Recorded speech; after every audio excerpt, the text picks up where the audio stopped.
7월 7일 월요일 새벽이 밝아오고 있습니다. 새벽 성서 읽기 시작하겠습니다. 오늘 창세기 26장 1절에서 25절까지 함께 읽도록 하겠습니다. 그랄에서 산 이삭, 이런 제목입니다. 누가 이런 말을 했는지는 알 수 없는데요. 무명씨가 한 말입니다. 사람은 흉년에서 더 많이 배우고 풍년에 더 많이 잊는다. 그래요. 사람이 이제 마탱이가 갈 때는 이제 풍요로울 때겠죠. 네, 어려웠을 때, 가난했을 때를 잊지 않고 항상 마음에 새기면서 겸손과 겸양의 기준으로 삼는 사람에게는 항상 지혜가 따르기 마련입니다. 오늘 창세기 26장 1절에서 25절 함께 읽도록 하겠습니다. 일찍이 아브라함 때에 그 땅에 흉년이 든 적이 있는데 이삭 때에도 그 땅에 흉년이 들어서 이삭이 그랄의 블레셋 왕 아비멜렉에게로 갔다. 주님께서 이삭에게 나타나셔서 말씀하셨다. 이집트로 가지 말아라. 내가 너에게 살라고 한 이 땅에서 살아라. 내가 이 땅에서 살아야 내가 너를 보살피고 너에게 복을 주겠다. 이 모든 땅을 내가 너와 너의 자손에게 주겠다. 내가 너의 아버지 아브라함에게 맹세한 약속을 이루어서 너의 자손이 하늘의 별처럼 많아지게 하고 그들에게 이 땅을 다 주겠다. 이 세상 모든 민족이 내 씨의 덕을 입어서 복을 받게 하겠다. 이것은 아브라함이 나의 말에 순종하고 나의 명령과 나의 계명과 나의 율례와 나의 법도를 잘 지켰기 때문이다. 그래서 이삭은 그랄에 그대로 머물러 있었다. 그곳 사람들이 이삭의 아내를 보고서 그에게 물었다. 그 여인이 누구요? 이삭이 대답하였다. 그는 나의 누이요. 이삭은 그는 나의 아내요 하고 말하기가 무서웠다. 이삭은 리브가가 예쁜 여자이므로 그곳 사람들이 리브가를 빼앗으려고 자기를 죽일지도 모른다고 생각하였기 때문이다. 이삭이 그곳에 자리를 잡고 산 지 꽤 오래된 어느 날 블레셋 왕 아비멜렉은 이삭이 그 아내 리브가를 애무하는 것을 우연히 창으로 보게 되었다. 이런 단어가 나올 줄은 몰랐어요. 아비멜렉은 이삭을 불러들여서 나무랐다. 그는 틀림없이 당신의 아내인데 어쩌려고 당신은 그를 누이라고 말하였소.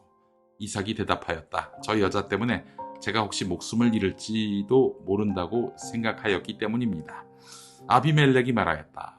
어쩌려고 당신이 우리에게 이렇게 하였소. 하마터면 나의 백성 가운데서 누군가 당신의 아내를 건드릴 뻔하지 않았소. 괜히 당신 때문에 우리가 죄인이 될 뻔하였소.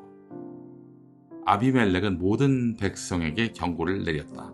이 남자와 그 아내를 건드리는 사람은 사형을 받을 것이다. 이삭이 그 땅에서 농사를 지어서 그 해에 100배의 수확을 거두어들였다. 주님께서 그에게 복을 주셨기 때문이다. 그는 부자가 되었다. 재산이 점점 늘어서 아주 부유하게 되었다.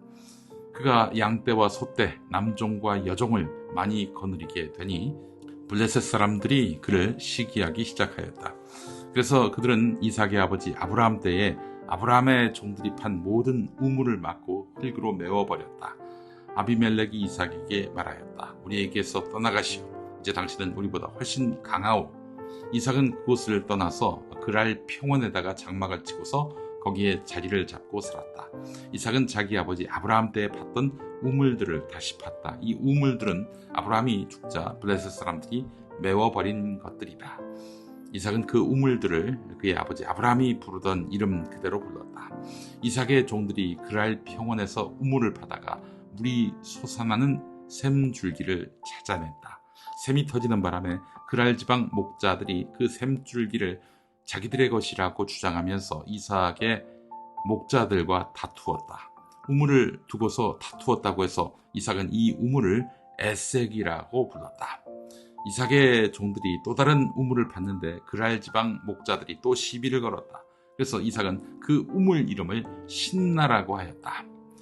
이삭이 거기에서 옮겨서 또 다른 우물을 팠는데 그때에는 아무도 시비를 걸지 않았다. 그래서 그는 이제 주님께서 우리가 살 곳을 넓히셨으니 여기에서 우리가 번성하게 되었다 하면서 그 우물 이름을 르호봇이라고 하였다. 이삭은 거기에서 부엘세바로 갔다.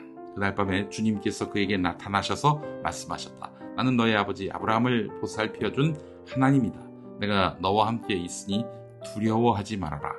내가 나의 종 아브라함을 보아서 너에게 복을 주고 너의 자손의 수를 불어나게 하겠다. 이삭이 그곳에 제단을 쌓고 주님의 이름을 부르며 예배하였다. 그는 거기에 장막을 치고 그의 종들은 거기에서도 우물을 팠다. 네, 오늘 말씀이 좀 길었습니다. 오늘 우리는 창세기 26장에 나오는 이삭의 이야기를 통해서 시련 속에서도 포기하지 않고 하나님의 약속을 믿으며 새길을 찾아가는 믿음의 삶을 묵상하고자 합니다. 이삭은 어느 날 흉년이 들어서 어쩔 수 없이 그랄 땅으로 내려갑니다. 우리가 인생을 살다 보면 예상치 못한 흉년 같은 상황을 만나게 돼 있습니다. 누구도 피할 수 없어요. 사업이 어려워지고 건강이 무너지고 사람들과의 관계가 틀어지고 마음 둘 곳 없는 외로움에 시달리기도 하지요. 이삭 역시 그런 상황에 놓였습니다. 그때 하나님께서 이삭에게 나타나 이렇게 말씀하세요. 애굽으로 내려가지 말고 이집트로 내려가지 말고 내가 너에게 지시하는 땅에 머물러라. 이 땅에 머물면 내가 너와 함께 너에게 복을 주리라. 네, 창세기 26장 2절에서 3절 말씀이죠. 이삭은 하나님의 약속을 믿고 그랄에 머뭅니다. 그런데 놀랍게도 흉년 속에서도 농사를 지어서 100배의 수확을 거두게 됩니다. 하나님이 이 이삭과 함께 하셨기 때문입니다. 하지만 복을 받았다고 해서 시련이 끝나는 게 아니에요. 이삭이 부자가 되니까 블레셋 사람들의 시기와 질투가 시작됐습니다. 아버지 아브라함이 파두었던 우물들을 막아버리고 결국 이삭을 그 땅에서 쫓아냅니다. 이런 실화가 있습니다. 1620년 메이플라워호를 타고 청교도들이 겨울에 굶주림과 질병 또 원주민의 습격으로 44명만 살아남았습니다. 지속되는 흉년에도 낙심하지 않던 그들에게 3년 되던 해에 풍년이 찾아왔습니다. 그런데 추수를 얼마 앞두고 벌레들이 또 수없이 나타나서 곡식을 갉아먹습니다. 아무리 벌레를 잡아도 소용이 없었어요.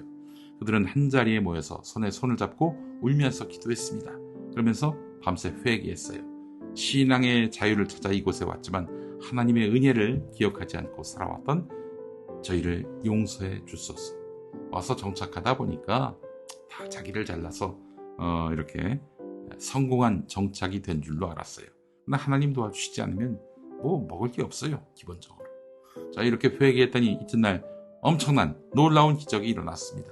참새떼가 하늘을 덮을 듯 새카맣게 날아와서 벌레들을 모조리 잡아먹기 시작했습니다. 그들은 하나같이 외쳤습니다. 우리는 하나님을 믿노라. 우리는 하나님의 은혜를 기억하노라.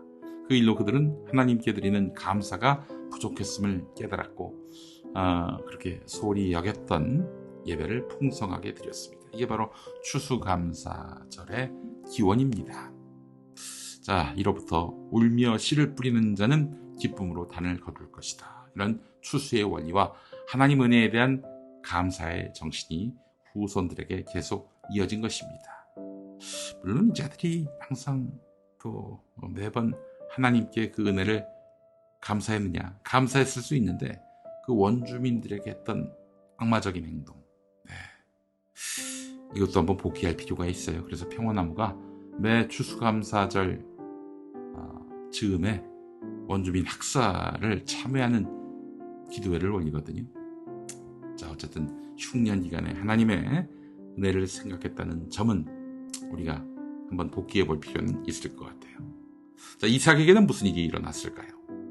이삭은 억울해서 싸우거나 복수하지 않았습니다. 묵묵히 자리를 옮기고 또 우물을 팠습니다. 그러나 그곳에서도 다툼이 일어났습니다. 첫 번째 우물 에색, 두 번째 우물 신나. 에색은 다툼, 신나는 적대, 이런 뜻입니다. 그러나 이삭은 포기하지 않았습니다. 시련 속에서도 하나님의 약속을 믿으며 새 길을 찾아 나섰던 것이죠. 마침내 세 번째 우물에서 다툼이 없어졌고 이삭은 그곳 이름을 르호봇, 넓은 자리라고 부릅니다. 이제 주님께서 우리가 살 곳을 넓히셨으니 여기서 우리가 번성하게 되었다. 22절 말씀입니다. 자, 우리 인생에도 에색의 다툼, 신나의 적대가 있을 수가 있어요. 누군가 우리를 시기하고 그래서 억울한 일을 당하고 뜻하지 않은 갈등에 휘말릴 때가 있는데요. 그러나 그때 하나님은 우리에게 포기하지 말고 약속을 믿고 다시 우물을 파라고 말씀하십니다. 하나님은 이삭과 함께 하셨고 이삭이 가는 곳마다 다시 길을 열어주셨습니다. 결국 그에게 르호봇의 넓은 자리가 허락됐고 부엘세바에서는 다시 나타나셔서 두려워하지 말아라. 내가 나의 종 아브라함을 보아서 너에게 복을 주고 너의 자손의 수를 불어나게 하겠다 이렇게 약속하십니다. 인생의 흉년과 시련 속에서 그것을 하나님의 부르심으로 믿고 그래서 회개할 땐 회개하고 또 감사할 땐 감사함으로써 하나님이 우리 삶의 주인임을 고백한다면 우리 인생에도 르호봇이 허락될 줄 믿습니다. 어떤 상황에도 낙심하지 마시고 이 상황이 하나님이 나를 부르시는 신호다 이렇게 받아들인다면 여러분 정말 형통한 길이 열릴 겁니다. 하나님 약속을 믿고 지금도 우리와 함께 하신다는 것을 믿으시고 우물을 파시기 바랍니다. 기도의 우물, 믿음의 우물, 사랑의 우물을 파시기 바랍니다. 반드시 넓은 자리를 르호봇을 허락하실 것입니다. 기도하시죠. 우리 삶 속에서 때때로 흉년이 찾아오고 다툼과 적대가 우리를 괴롭힐 때가 있습니다. 하나님, 하지만 이삭이 포기하지 않고 하나님과의 약속을 믿으며 새 길을 찾아 나섰던 것처럼 우리도 다시 우물을 파는 믿음을 갖게 해 주옵소서. 에색의 자리에서 낙심하지 않게 하시고 신나의 자리에서 두려워하지 않게 하시고 마침내 르호봇의 넓은 자리로 인도하시는 하나님의 손길을 경험하게 하옵소서. 우리 삶에 늘 동행해 주시고 약속의 말씀으로 위로해 주시는 예수 그리스도의 이름으로 기도합니다. 아멘. 네, 한희 씨가 부른 인내 올라왔습니다.